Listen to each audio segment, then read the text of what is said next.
Si Kapitan Tiago ay pandak, hindi kaputian, may bilugang mukha at may katabaan. Siya'y mukhang bata kaysa tunay niyang gulang, kaya't aakalaing siya'y nasa pagitan lamang ng 30 at 35 taon. Ang maliliit niyang matay hindi singkit, at ang ilong ay hindi rin sarat. Siya'y nananabako at nagnganganga na siyang nakapagpapangit sa kanya dahil sa pag-iipon ng hitso sa isang pisngi. Itinuturing si Kapitan Tiago na isa sa pinakamayaman sa Binundok dahil sa malaki ang inaani niya sa kanyang lupain sa Pampanga at Laguna, lalong-lalo na sa San Diego.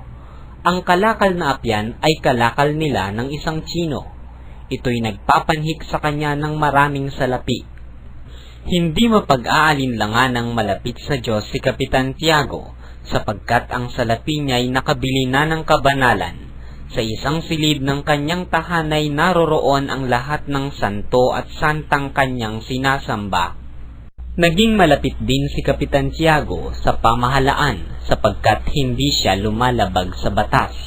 Ang paniniwala niya ay hindi siya Indio, kaya kapag nakarinig ng pangmamata sa kababayan ay hinihigitan pa niya ang pang-aalipusta. Nahalal si Kapitan Tiago na Gobernador Filio o kapitan ng mga samahan ng mga mestizo sa kabila ng maraming tutol sa paniniwalang siya'y hindi mestizo. Nag-iisang anak si Kapitan Tiago ng isang mayamang mangangalakal ng asukal sa Malabon. Ang napangasawa niya ay si Pia Alba, isang maganda at butihing babaeng taga Santa Cruz.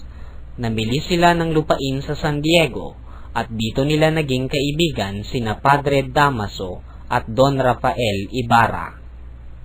Ang di pagkakaroon ng anak sa loob ng 6 na taong pagsasama ang nagtulak kay Doña Pia na isagawa ang pagsasayaw sa Obando sa payo ni Padre Damaso. Dininig ang dasal ni Doña Pia. Siya'y naglihi, ngunit ang pagdadalang tao'y napuno ng kalungkutan.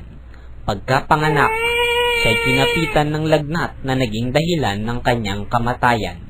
Si Padre Damaso ang ninong sa binyag at ang batay pinangalanang Maria Clara. Lumaki si Maria Clara sa gitna ng pagmamahal ng kanyang tiya Isabel, ng kanyang ama at ng mga praile. Ipinasok siya sa beaterio ng Santa Catalina at nawalan ng kalayaan. 7 taon siya sa kumbento.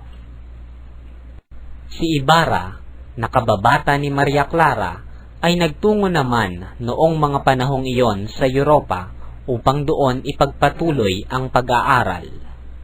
Makaraan ang ilang taon nilang pagkakalayo, ang kanilang mga amay nagkasundo na sila'y pag-isahing palad pagdating ng panahon. Ikinagalak ni Maria Clara ang narinig, ngunit ang pagtigil ng isang sasakyan ay ipinagbago ng kulay ng dalaga. Siya na nga. Hala, mag-ayos ka habang nag-uusap sila tungkol sa inyong... Sige na, madali ka. Lumabas ang magkasi sa azotea upang iwasan ang alikabok na nililikha ng pagwawalis ni Tia Isabel. Hindi mo ba ako nalilimutan sa paglalakbay mo sa maraming bayang pinananahanan ng magagandang dalaga? Ang iyong alaalay kasama ko sa lahat ng sandali at siyang tanging aliw ng nalulungkot kong kaluluwa nang ako'y nasa ibang bayan. Ikaw ang sagisag ng aking lupang tinubuan, marilag, matapat, mahinhin, at anak ng Pilipinas, ang lupaing nagmana ng dakilang asal sa Espanya at nagtataglay pa rin ang namumukod na ugali ng isang bagong bayan.